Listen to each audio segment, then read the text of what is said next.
नमस्कार दोस्तों, आशा करता हूँ आप सब बहुत अच्छे होंगे। इस ट्रेड ज़ीरो में आपका बहुत बहुत स्वागत है। दोस्तों, इस वीडियो में हम डिस्कस करेंगे जीडीपी और जीएनपी के बारे में, यानी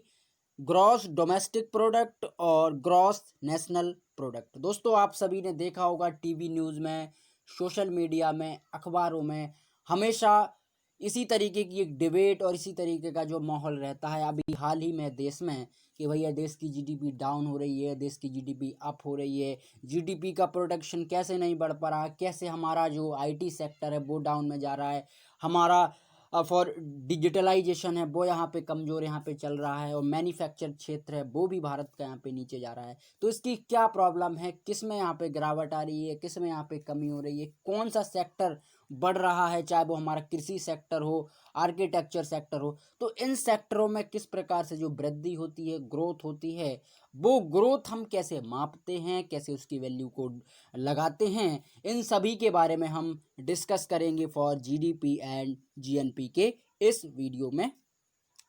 दोस्तों, आप सभी जानते होंगे कि किसी देश की जो टोटल इकोनॉमी है, जो टोटल उसके पास जो धन है, जो पैसा है, वो उस देश की बेसिक नीड्स होती है, बेसिक उसकी जड़ होती है।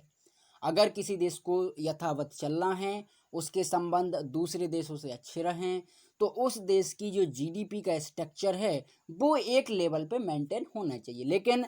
अभी प्रेजेंट टाइम पे जो भारत के हालात हैं, यानी अपने देश भारत के, वो काफ़ी यहाँ पे अच्छे नहीं हैं। क्योंकि आप सभी जानते होंगे, आपने न्यूज़ में भी देखा होगा कि भारत की जो जीडीपी है वो -23.9% की रेट से चल रही है। और जो बड़े बड़े इकोनॉमिस्ट हैं, बड़े बड़े अर्थशास्त्र के ज्ञातज्ञ हैं, उनका कहना है कि अगर इसी लेवल पे अगर इकोनॉमी 1-1.5 साल तक चलती जाती है तो एक टाइम ऐसा आएगा कि भारत में ऑलमोस्ट जो 14% जो गरीबी रेखा के नीचे लोग रह रहे हैं, उनमें यहाँ पे भुखमरी हमें देखने को मिल सकती है। उन व्यक्तियों को 2 वक्त का खाना मुहैया ना होना भी महसूस यहाँ पे हम कर सकते हैं। दोस्तों, जीडीपी में जनरली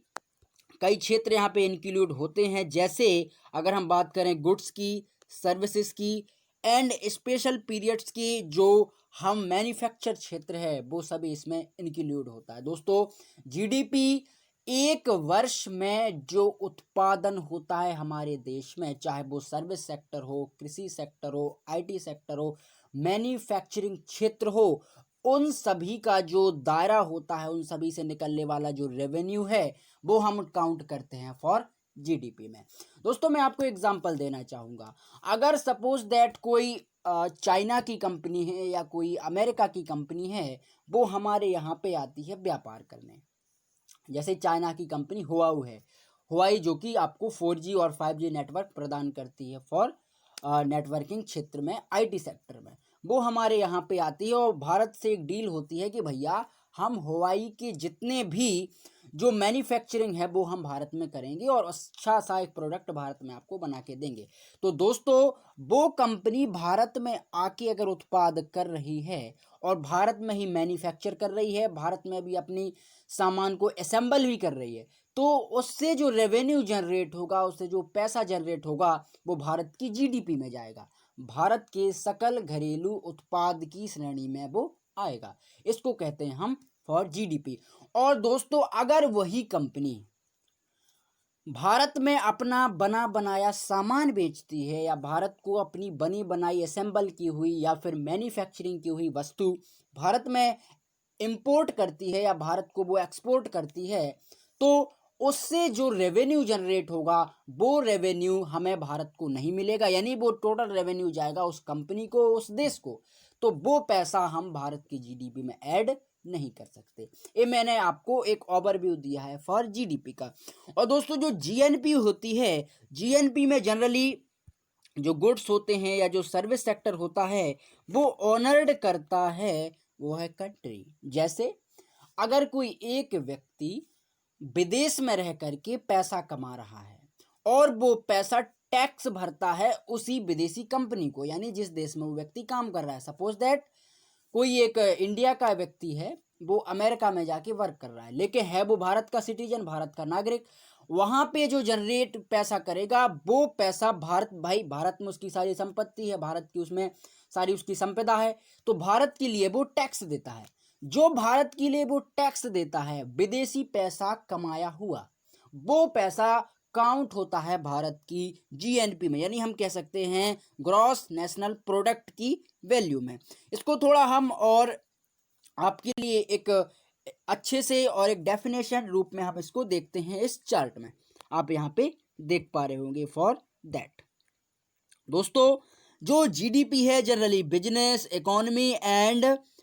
फोरकास्टिंग के क्षेत्र में इसको काउंट किया जाएगा। जैसे कोई व्यक्ति कोई व्यापार करता है, बिजनेस करता है, इकोनॉमी को बढ़ाता है, अपने क्षेत्र को डेवलप करता है, तो वो आपका जीडीपी में आएगा। उसी लेवल पे अगर जीएनपी बढ़ानी है तो वो व्यक्ति अगर अपने किसी भी क्षेत्र में पैसा कमाता है, किसी भी फील्ड में पैसा कमाता है, चाहे वो भारत में रह के कमा रहा हो या विदेश में रह के कमा रहा हो, वो भी जो भारत को या किसी भी कंट्री को टैक्स पे करेगा वो उसका जीएनपी में काउंट होगा, यानी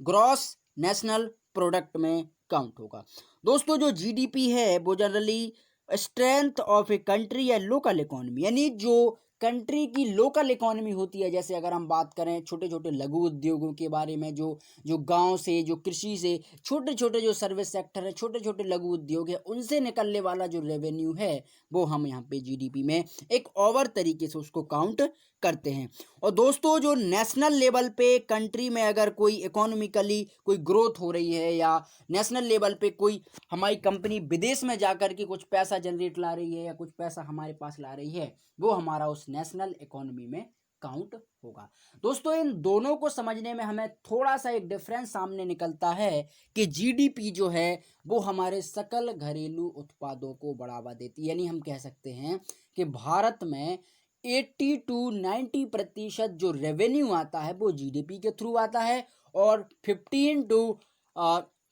20% जो रेवेन्यू आता है वो जीएनपी के थ्रू आता है। क्योंकि जीएनपी जो होता है वो पूरी दुनिया का कमाया हुआ, हमारे दुनिया में जितनी भी भारत की फैक्ट्रीज अगर हैं कहीं पे लगी हुई हैं कोई देश में, तो उनसे जो रेवेन्यू जनरेट होगा, उनसे जो पैसा आएगा वो हमारी जीएनपी में काउंट होगा। और हमारे देश के व्यक्ति अगर किसी भारत से अलग दूसरे देश में काम कर रहे हैं, वो अगर हमारे देश को पैसा पे करते हैं या हमारी कंट्री को टैक्स पे करते हैं, वो हमारा जीएनपी में काउंट होगा। और जीडीपी में हम इस तरीके से एक और अगर डेमो लें, एक उदाहरण दें, तो एक बाउंड्री के अंदर, यानी हमारे देश की जो बाउंड्री है, जो सीमा है, चाहे वो पाकिस्तान की सीमा हो, म्यांमार की सीमा हो, श्रीलंका की सीमा हो, चाइना की सीमा हो, उसके अंदर जो सिस्टम जनरेट हो रहा है या उस सीमा के अंदर जो प्रोडक्शन हो रहा है वो हमारा जीडीपी में काउंट होगा। और उस सीमा के बाहर से जो हमें चीज़ मिल रही है, जो हमें आयात में आ रहा है, वो हमारा जीएनपी में काउंट होगा। सपोज दैट मैं आपको एक और उदाहरण दूंगा फॉर जीएनपी का।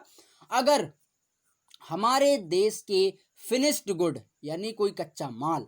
विदेश में जाता है बिकने, फॉर अमेरिका जाता है एक्सपोर्ट होकर के, अमेरिका में चूंकि जो पैसा मिलता है वो डॉलर में मिलता है, तो वहां से डॉलर में लिया हुआ पैसा वो हमारा एक जीएनपी में काउंट होगा, हमारा वो ग्रॉस नेशनल प्रोडक्ट में काउंट होगा। उसी प्रकार से अगर हमारे देश में बनी हुई वस्तु यही मैन्युफैक्चरिंग हुई, यही उसको असेंबल किया हुआ, यही वो बिक गई, तो वो जीडीपी में काउंट होगी। और हमारे देश की कोई वस्तु हमारे भारत में बनी है, दूसरे देश में बिकी है, और वहां से जो रेवेन्यू निकला वो हमारा जीएनपी में काउंट होगा। ये मैंने आपको एक ओवरव्यू बताया है। तो दोस्तों, आशा करता हूं आप इसे जरूर समझे होंगे, और अगली वीडियो में हम जब आएंगे तो उसमें जीडीपी के कई सेक्टर्स उसमें हम देखेंगे। सर्विस सेक्टर से कितना जीडीपी जनरेट होता है, आईटी सेक्टर से कितना जीडीपी जनरेट होता है, कृषि सेक्टर से कितना जनरेट होता है। उसी लेवल पे हम जीएनपी में भी देखेंगे कि जो बड़े बड़े जो फॉरेनर्स होते हैं, हमारे इंडियंस फॉरेनर्स, वो जाते हैं, या हम कह सकते हैं जिसे एनआरआई कहते हैं, वो विदेश में जाकर के जो पैसा जनरेट करते हैं, या जो कंपनी हमारी विदेश में जाकर के वर्क करती हैं, उनसे जो जीडीपी निकलती है, जो जीएनपी बनता है हमारे देश का, वो कितना आता है, वो हम नेक्स्ट वीडियो में आपके लिए लेकर आएंगे। तो दोस्तों, आशा करता हूँ आप इसे ज़रूर समझे होंगे, और अगर आपको वीडियो पसंद आया है तो चैनल को आप जरूर सब्सक्राइब करें, फ्रेंडों के साथ भी आप शेयर आउट कर सकते हो। Thank you.